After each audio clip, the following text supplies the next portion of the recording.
여러분, 우리가 어떤 말을 표현하는 방법에 있어서 수사학적으로 변화법의 하나인 역설법을 여러분 다 아실 겁니다. 어떤 사전적인 의미를 살펴보면 표면적으로는 모순되거나 또 논리적인 이치에 맞지 않는 것을 일부러 표현해서 그 반대적인 진리를 표현하는 것을 우리는 역설법이다라고 하지요. 예를 들어 여러분이 잘 아시는 유치환 시인의 깃발이라는 시에 보면 이것은 소리 없는 아우성이라는 표현이 등장합니다. 그런데 여러분, 이 아우성이라고 하는 것은 여럿이 함께 소리를 지르는 것이기 때문에 소리가 없다라고 표현하는 것은 사실 논리적 이치에 맞지 않습니다. 그러나 일부러 아우성을 소리가 없다라고 표현함으로써 이 시인이 나타내려고 했던 그 깃발의 몸부림, 그것을 강조한 표현입니다. 또 다른 예로 찬란한 슬픔의 봄이라든지 또 결별이 이룩하는 축복, 요즘 어른들은 잘 모르시겠지만 웃프다라는 표현이 있습니다. 웃긴데 슬프다 이런 표현이죠. 그러니까 웃긴 것과 슬픈 것은 혼재될 수 없는 것인데 이것이 같이 사용되면서 그 상황을 더 긴장감 있게 표현하는 것입니다. 여러분, 우리가 믿는 기독교를 흔히 역설의 종교라고 말합니다. 성경 66권에 담긴 많은 이야기들을 다 살펴보면 고난을 유익이라고 말씀하고 또 우리에게 다가오는 시험은 축복이라고 말합니다. 또 자기를 괴롭히는 원수를 사랑하라고 하고 겉옷을 달라고 하는 자에게 내 속옷까지 내어주라고 합니다. 여러분, 이렇게 이 가르침대로 우리가 실제적인 삶에서 살아간다면 세상적인 기준으로는 망하기 십상입니다. 그리고 그 모습을 좋게 여기지 않습니다. 그런데 그 역설적인 메시지 속에 우리 기독교의 진리, 그 핵심이 담겨 있는 것이죠. 저는 오늘 본문이 우리에게 주는 그 역설적인 메시지를 여러분과 함께 깊이 묵상해 보려고 합니다. 오늘 설교의 제목을 섬기는 리더 예수님처럼이라고 정해 보았는데, 여기에서 이 섬기는 리더라는 표현을 영어 표현으로 바꾸어 보면 서번트 리더라고 표기할 수 있습니다. 그 앞에 화면에 보이시는 대로 서번트라고 하는 것은 하인, 종 또는 섬김 이런 의미이고, 리더는 여러분 아시는 대로 지도자를 뜻하는 것이죠. 이 두 단어가 결합돼서 서번트 리더, 그러니까 그냥 직역을 해본다면 하인의 지도자, 종의 지도력, 또 섬김의 지도자, 이렇게 되는 것이죠. 이 상반된 두 단어가 만나서 논리적 이치에 맞지 않는 역설적인 의미를 나타내게 된 것입니다. 왜 그럴까요? 여러분, 이 종이라고 하는 것은 주인의 명령에 무조건 복종해야 하는 사람이기 때문에 지도자가 될 수 없습니다. 또 리더라는 사람은 되게 추진력 있게 카리스마를 가지고 누군가를 이끌고 가야 하는데, 섬기고 따르는 종의 입장에 선다면 그 지도력을 올바로 발휘할 수가 없겠죠. 그런데 여러분, 이 결론부터 말씀드리면 이러한 역설적인 것을 가능하게 하신 분이, 그리고 이 역설적인 것을 살아내신 분이 바로 우리가 믿는 예수 그리스도이십니다. 오늘 우리가 함께 읽은 본문의 말씀은 이 제자들의 세속적인 권력 의지에서 비롯된 갈등을 우리에게 보여주고 있는데, 이 대목에서 예수님의 리더십을 또 나타나고 있습니다. 몇몇 제자들이 권력을 소유하기 위해서 수단과 방법을 가리지 않자 나머지 제자들도 함께 갈등하는 어떤 심리적 변화를 보게 됩니다. 이에 예수님께서 제자들을 불러서 이렇게 말씀하시는데, 우리가 오늘 본문을 개역 개정으로 함께 읽었지만 지금 이번에는 제가 표준 세번역 성경으로 여러분에게 한번 읽어드리겠습니다. 화면에 또 나오기도 하니까 한번 보시죠.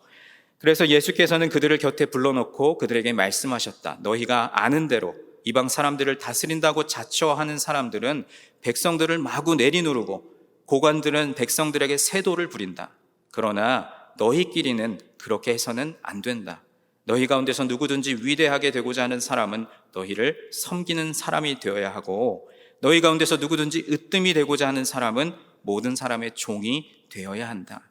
인자는 섬김을 받으러 온 것이 아니라 섬기러 왔으며 많은 사람을 구원하기 위하여 치를 몸값으로 자기 목숨을 내주러 왔다.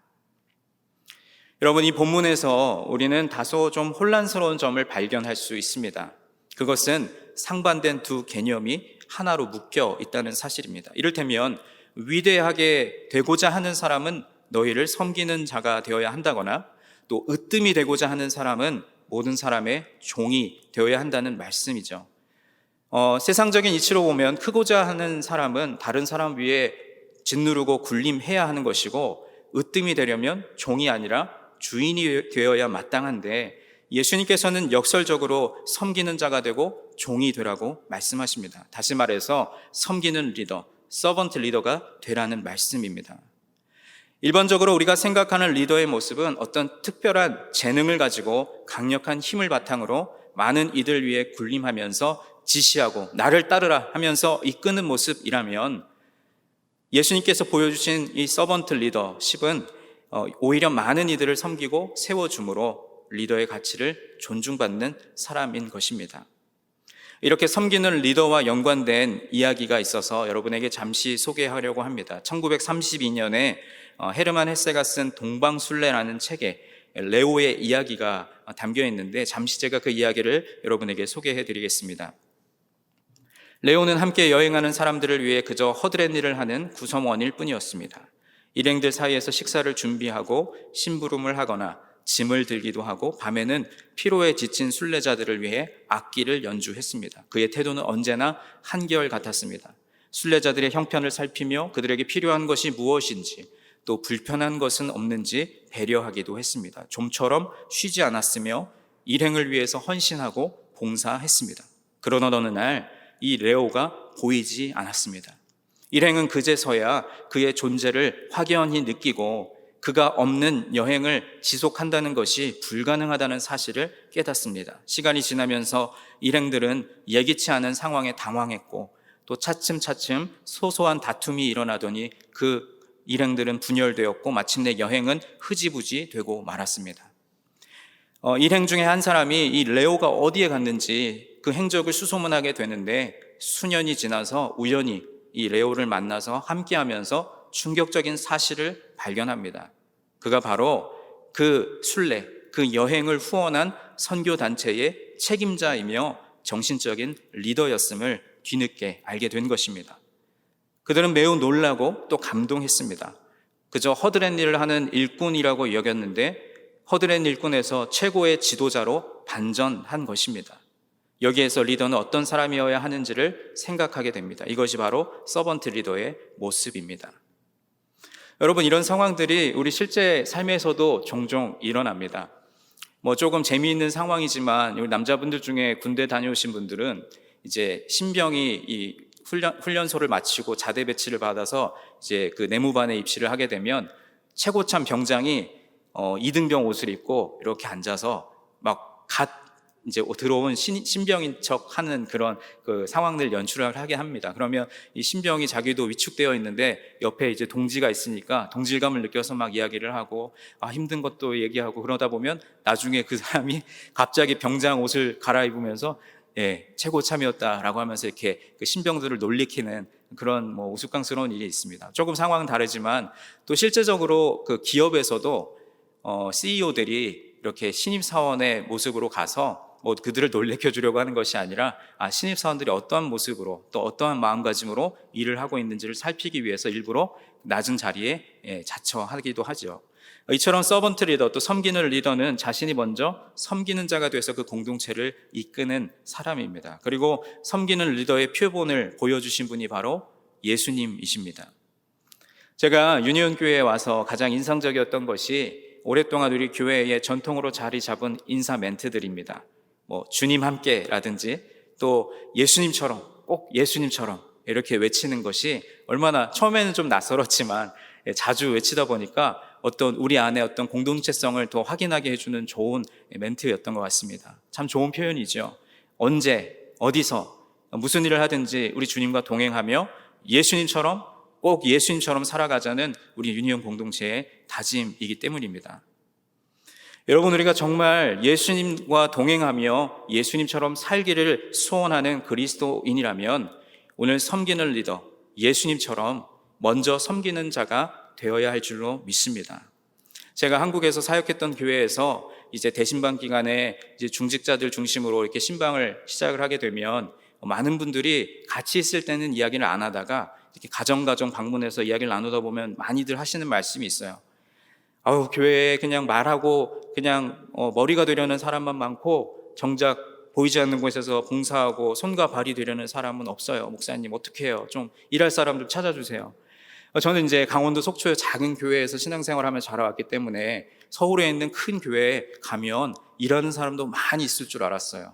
근데 사실 여러분 아시겠지만 그런 큰 교회들도 핵심적인 리더들, 소수의 그 핵심적으로 헌신하고 봉사하는 그분들이 그 전체 교회를 이끌고 가는 것을 볼 수가 있습니다. 이러쿵저러쿵 말하는 사람은 많은데 묵묵히 섬기는 사람은 적은 것이 우리들의 현실이죠. 참 부끄러운 얘기지만 저와 같이 가장 섬기는 일에 앞장서야 할 목회자들이 오히려 섬기기보다는 섬김을 받는 일에 익숙할 때가 많이 있습니다. 저는 오늘 말씀에 비추어서 여러분 모두가 유니온 교회의 서번트 리더, 섬기는 리더가 되시기를 간절히 소망합니다. 특히 우리 일부에는 우리 목회자들을 포함해서 장로님들 또 교회의 중직을 감당하시는 분들이 많이 참여하고 계신데 여러분들이 주님을 닮은 섬김의 모습으로 우리에게 주어진 그 사역들을 충성스럽게 감당하시기를 소망합니다. 그러기 위해서 오늘 우리가 말씀에 비추어 힘써야 할 것이 몇 가지가 있습니다. 첫째는 섬기는 리더의 출발점은 사랑이라는 것입니다. 우리 한번 앞에 화면에 나온 문장을 같이 한번 읽어보겠습니다. 섬기는 리더의 출발점은 사랑입니다. 너무 당연한 이야기라서 여러분 새로울 것이 없으시겠지만 에베소서 4장 2절로 4절의 말씀을 보면 모든 겸손과 온유로 하고 오래 참음으로 사랑 가운데서 서로 용납하고 평안에 매는 줄로 성령이 하나 되게 하신 것을 힘써 지키라. 몸이 하나요 성령도 한 분이시니 이와 같이 너희가 부르심의 한 소망 안에서 부르심을 받았느니라 라고 말씀합니다. 여러분, 그러니까 우리가 섬김이라고 하는 것을 실천하기 위해서 가장 먼저 품어야 할 것은 바로 사랑의 마음입니다. 내가 섬겨야지, 그렇지, 내가 저 일 해야지 해서 기능적으로 그 일을 감당하는 것도 물론 중요하지만 그 일을 시작하기에 앞서서 그 일을 해야 하는 그 환경과 거기 모여있는 그 사람들을 먼저 사랑하는 그 마음이 중요하다는 것이죠. 저희가 지난 주간에 차세대부 VBS와 주일에는 졸업식 행사를 진행했는데 저희가 사실은 조금 급하게 우리 당회원 장로님들께 부탁을 드렸습니다. 장로님들, 우리 차세대부 부모들과 또 아이들이 이렇게 교회 드라이브스루로 오는데 장로님들께서 웰컴 해주시고 또 음식도 배달해 주시고 또 아이들하고 같이 이야기도 나눠주시고 그래 주시면 너무 좋겠습니다. 그랬을 때 장로님들 중에 단 한 분도 우리가 그 더운데 그거 거기까지 가가지고 나 잘 알지도 못한 애들인데 이렇게 말씀하시는 분이 단 한 분도 없었습니다. 기본적으로 우리 장로님들은 우리 아이들 또 우리 교회를 사랑하는 마음 기본적으로 있으시기 때문에 어떠한 부탁을 드리든지 늘 사랑으로 섬겨주시는 그런 모습들을 보면 참 목회자로서 큰 감동과 감사를 느끼게 됩니다. 여러분, 우리가 잘 암송하는 성경 구절 중에 요한복음 3장 16절 말씀에 나오듯이 하나님께서 세상을 사랑하셔서 우리에게 보내주신 분이 바로 독생자 예수 그리스도이십니다. 근본적으로 우리를 사랑하는 마음이 없으셨다면 하나밖에 없는 아들을 우리 모두 인류의 죄를 대신할 대속물로 보내지 않으셨을 것입니다.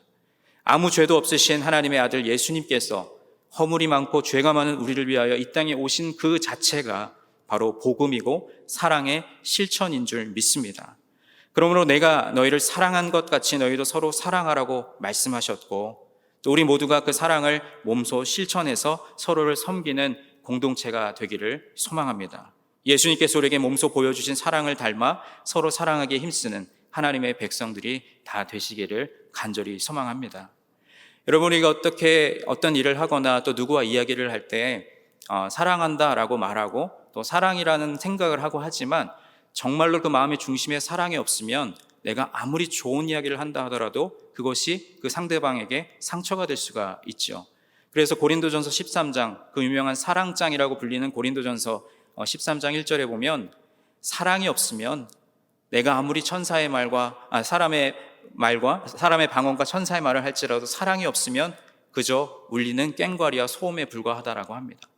그러니까 우리가 섬긴다고 하고 또 정말로 상대방을 아낀다고 한다면 사랑하는 그 마음이 바탕이 되어야 그것이 진정으로 섬김이 되고 또 그를 향한 사랑이 된다라는 것이죠. 두 번째로 섬기는 리더는 겸손함으로 남을 존중하고 자기를 내세우지 않습니다. 우리 한 번 더 우리 앞에 있는 문장을 함께 한번 따라해 보시겠습니다. 섬기는 리더는 겸손함으로 남을 존중하고 자기를 내세우지 않습니다.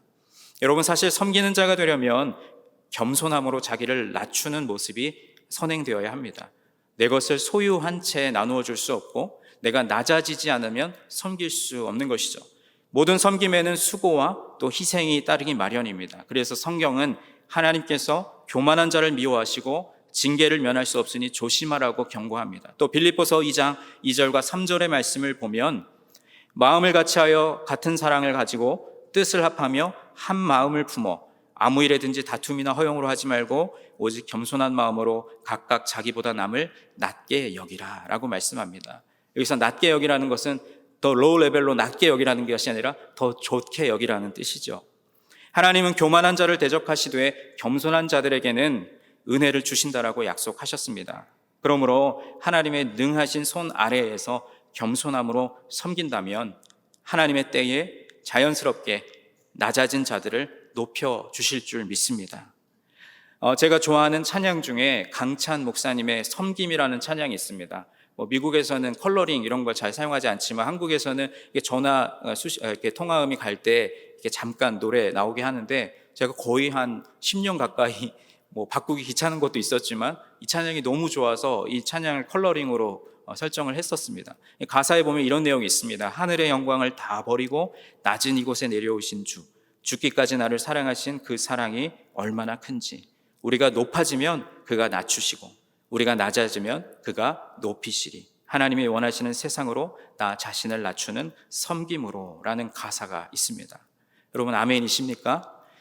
우리는 자꾸만 교회 안에서 높아지려고 합니다. 내가 사회적으로 이런 지위에 있는데 교회 와서 나도 대접받아야지, 이런 생각을 하시는 분들이 없겠지만 또 있을 수도 있겠죠. 그러나 근본적으로 세상에서든지 교회에서든지 내가 스스로를 높이려고 하면 자꾸만 우리는 허물이 드러나고 또 낮아질 수밖에 없습니다. 그러나 저는 부족합니다. 저는 연약합니다 라면서 스스로 낮은 자리를 자처한다면 하나님께서 그 겸손한 자를 존중하시고 또 세우시고 또 높이시는 은혜가 있을 줄로 믿습니다. 여러분, 마땅히 섬겨야 할 대상을 섬기는 것은 진정한 의미의 섬김이 아닙니다. 도무지 섬기기 어려운 대상을 섬기는 것이 진정한 섬김이죠. 그것은 나 자신을 스스로 낮추고 남을 나보다 낮게 여기는 겸손과 그리고 대가를 바라지 않는 사랑에서부터 시작됩니다. 누가복음 6장 27절로 34절의 말씀을 제가 읽어보겠습니다. 그러나 너희 듣는 자에게 내가 이르노니 너희 원수를 사랑하며 너희를 미워하는 자를 선대하며 너희를 저주하는 자를 위하여 축복하며 너희를 모욕하는 자를 위하여 기도하라. 너의 이 뺨을 치는 자에게 저 뺨도 돌려대며 내 겉옷을 빼앗는 자에게 속옷도 거저하지 말라. 내게 구하는 자에게 주며 내 것을 가져가는 자에게 다시 달라 하지 말며 남에게 대접을 받고자 하는 대로 너희도 남을 대접하라. 너희가 만일 너희를 사랑하는 자만을 사랑하면 칭찬받을 것이 무엇이냐? 죄인들도 사랑하는 자는 사랑하느니라. 너희가 만일 선대하는 자만을 선대하면 칭찬받을 것이 무엇이냐? 죄인들도 이렇게 하느니라. 너희가 받기를 바라고 사람들에게 꾸어주면 칭찬받을 것이 무엇이냐? 죄인들도 그만큼 받고자 하여 꾸어주느니라. 아멘. 여러분 이미 아시는 말씀이고 또 우리가 사랑해야 하고 또 겸손해야 하고 섬겨야 한다는 거 너무나 잘 아는 이야기입니다. 굳이 교회가 아니더라도 세상에서도 관계에서 또 리더십에서 이런 것들을 강조하죠. 그런데 중요한 것은 무엇이냐면 그래야 한다는 것을 알지만 그러기는 쉽지 않다는 것입니다. 우리가 예수님을 닮아가기를 소원한다고 정작 말은 하지만 정말 예수님처럼 할 수 있나? 부족하지만 저도 목회자로서 정말 예수님처럼 죄인까지도 나를 핍박하고 나를 멸시한 그들도 품을 수 있을까? 나의 마음을 아프게 한 그들도 사랑할 수 있을까? 생각해보면 사실 선뜻 아멘이라고 대답하기 어려운 실정입니다. 아마 여러분도 이제까지의 인생길을 걸어오시면서 사랑할 수 있는 대상을 사랑해 본 적은 많이 있으시지만 사랑하기 힘든 원수 같은 그 사람을 사랑해 본 일들이 있으신지 한번 생각해 보았으면 좋겠습니다. 할아버지 할머니가 정말 눈에 넣어도 아프지 않을 손주들을 바라보면서 사랑으로 품어주고 뭐든지 해주고 싶은 그 사랑 말고요, 정말 나를 핍박하고 나를 힘들게 하고 나는 그러지 않았는데 자꾸만 나를 어렵게 하는 그 사람을 향해서 사랑을 실천한다는 것은 너무나 어렵습니다. 그래서 부족하지만 저도 목회자이기 이전에 한 사람의 그리스도인으로서 정말로 예수님처럼 사랑하며 살겠다라고 하는 그 고백이 시간이 흐를수록 나이가 한 살 한 살 더 들어갈수록 정말 어렵구나라는 생각을 하게 됩니다. 여러분은 어떠십니까? 우리 공동체는 어떠합니까? 오늘의 이 말씀에 비추어서 예수님처럼 이라고 하는 그 제목 너무 멋지잖아요. 그래, 나 예수님처럼 살아야지 라고 하는 고백이 우리에게 있지만 그 예수님처럼 정말 내가 사랑으로 품고 또 겸손함으로 남을 나보다 더 낮게 여기는 그러한 사랑을 실천할 수 있는가 하는 그 물음에는 여러분 각자의 대답이 어떠한지 오늘 한번 마음속에 고백해 보셨으면 좋겠습니다. 마지막 세 번째로 섬기는 리더가 되기 위해서 필요한 것은 경청과 공감입니다. 우리 한 번만 더 같이 읽어보겠습니다. 섬기는 리더에게 필요한 것은 경청과 공감입니다. 요즘 시대는 잘 들으려고 하기보다는 잘 말하고 싶은 사람들이 넘쳐나는 시대이기 때문에 그 상대방의 내면의 목소리에 귀를 기울이는 이 경청이 반드시 필요합니다. 경청은 생각과 마음에 귀를 기울이는 것이죠. 그렇다면 여러분은 말을 잘하는 사람에 가까우십니까? 아니면 잘 들어주는 사람에 가까우십니까? 경청이라고 하는 것은 상대의 감정에 겸손하게 공감하면서 듣는 것입니다.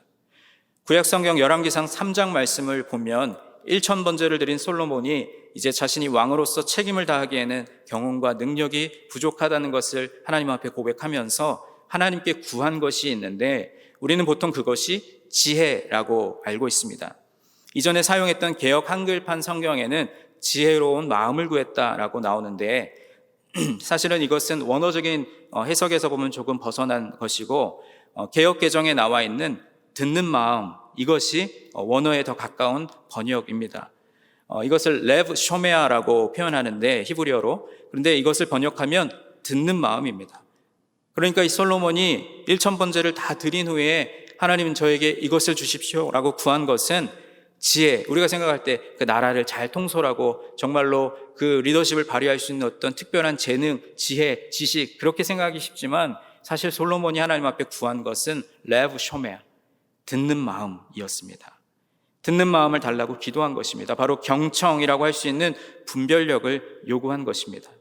이러한 경청의 자세를 갖춘 사람만이 진정한 공감을 할 수 있습니다.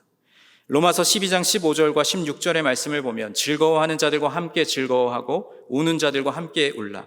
서로 마음을 같이하며 높은 데 마음을 두지 말고 도리어 낮은 데 처하며 스스로 지혜 있는 채 하지 말라라고 말씀하신 것을 기억하면서 기쁨과 슬픔을 함께 하면, 그리고 무엇보다 마음을 같이 하는 우리 유니온교회 성도님들이 되시기를 주님의 이름으로 간절히 축원드립니다. 여기에서 우리가 마음을 같이 하는 것이 바로 공감입니다. 공감은 하나님의 마음과 백성의 마음을 함께 느끼는 것입니다. 그러니까 이 공감의 능력을 가진 사람은 가정과 교회 그리고 일터에서도 이 사람과 저 사람의 중간에서 이 양쪽의 마음을 다 느끼고 또 알게 돼서 화해의 자리로 이끌 수 있는 것입니다. 세상을 향해서 아파하시는 우리 하나님의 마음과 또 세상 사람들의 그 애통하는 마음을 함께 공감할 수 있어야 우리가 그리스도인으로서 예수님의 사랑을 이미 받은 자로서 그 사랑, 십자가의 그 사랑을 전하며 나누며 살아갈 수 있게 되는 줄로 믿습니다. 히브리서 4장 15절 말씀을 개역 한글로 바꾸어 보면 우리에게 있는 대제사장은 우리의 연약함을 채우라는 자가 아니요 모든 일에 우리와 한결같이 시험을 받은 자로 돼 죄는 없으시니라 라고 말씀합니다. 여기서 이 체휼이라고 하는 이 단어가 바로 공감입니다. 그러니까 예수님의 체휼 그리고 예수님의 공감, 이것이 진정 우리가 닮아야 할 공감의 마음인 것입니다. 죄가 많고 연약한 인간에게 공감하시기 위해서 아무 흠도 없고 죄도 없으신 그 하나님께서 인간의 몸을 입고 이 땅에 오신 것이 바로 우리와 공감하기 위한 하나님 아버지의 마음인 줄 믿습니다. 사랑하는 성도 여러분, 우리는 그리스도인이기 때문에 누구나 그리스도를 닮아가야 합니다. 오늘 설교의 제목처럼 예수님처럼, 그리고 우리 교회가 자주 외치는 그 구호처럼 예수님처럼, 꼭 예수님처럼 살아가기를 소원합니다. 그리고 예수님의 제자로 우리가 살기를 원한다면 마땅히 그분의 모습을 본받아 섬김의 도를 배우고 실천해야 합니다. 그래서 오늘 예수님께서 본문의 마지막 말씀에 나는 섬김을 받으려고 온 것이 아니라 도리어 섬기러 오셨다고 분명히 말씀합니다. 교회의 머리이신 예수님께서는 오히려 대속물이 되기 위해서 이 땅에 오셔서 십자가의 죽음을 통해 자신의 리더십을 증명하셨습니다. 여러분, 그러면 우리는 이 말씀에 어떻게 반응해야 할까요? 여러분, 오늘 이 말씀을 듣고 오늘 이후부터 또 다음 한 주간을 살아가는 여러분의 삶 속에서 어떻게 반응하며 살아가시겠습니까? 아, 그래, 좋은 말씀이고 맞는 말씀이지. 고개를 끄덕이시고 나가서는 또 여느 때와 다름없이 세상 사람들과 같이 살아가시겠습니까? 바라기는 여러분에게 사랑할 수 없는 대상이 있다면 사랑하셨으면 좋겠습니다. 여러분이 자꾸만 교만한 마음이 들고 남 위에 군림하고자 하는 그런 마음이 앞선다면 주님께서 주시는 겸손함이 우리 마음에 충만했으면 좋겠습니다. 또 여러분의 주변에 가깝게는 가족이 될 수도 있고 이웃이 될 수도 있고 여러분의 경청과 공감을 필요로 하는 자가 있다면 말씀을 멈추시고 잠잠히 그의 이야기에 귀를 기울여 주셨으면 좋겠습니다. 그 작은 실천에서부터 예수님처럼, 꼭 예수님처럼 살아가게 되는 줄로 믿습니다. 우리는 예수님을 닮아야 한다고 거창하게 이야기는 하지만 사실 실상은 예수님처럼 살고 싶지 않은 마음이 있습니다. 이것은 저의 고백입니다. 제가 신학교 시절에 정말 뜨거운 열정을 가지고 제가 죽음을 각오하고서라도 복음을 전하는 목회자로 평생을 헌신하겠습니다라고 하나님 앞에 고백했지만 저의 삶이 이제 시간이 흐르면서 제가 지켜야 할 것들, 또 제가 움켜줘야 할 것들이 많아지면서 점점 예수님처럼 자꾸만 그 마음이 작아진다는 것이죠. 그러나 오늘 말씀을 다시 한번 우리 마음에 품으면서 다시 한번 주님 앞에 고백하는 것은 예수님께서 우리를 섬기신 것처럼 저도 예수님처럼 섬김의 삶을 살아가겠습니다 라고 고백할 수 있는 저와 여러분이 되기를 소원합니다. 십자가 위에서 죽기까지 우리를 섬기신 그 사랑으로 말미암아 이 땅에 저주받은 하나님의 자녀들이 구원을 받을 수 있게 되었습니다. 그리고 죄로 인해 죽을 수밖에 없었던 우리를 영원한 생명의 길로 인도하시기 위해서 예수님은 죽음을 이기시고 부활하셨습니다.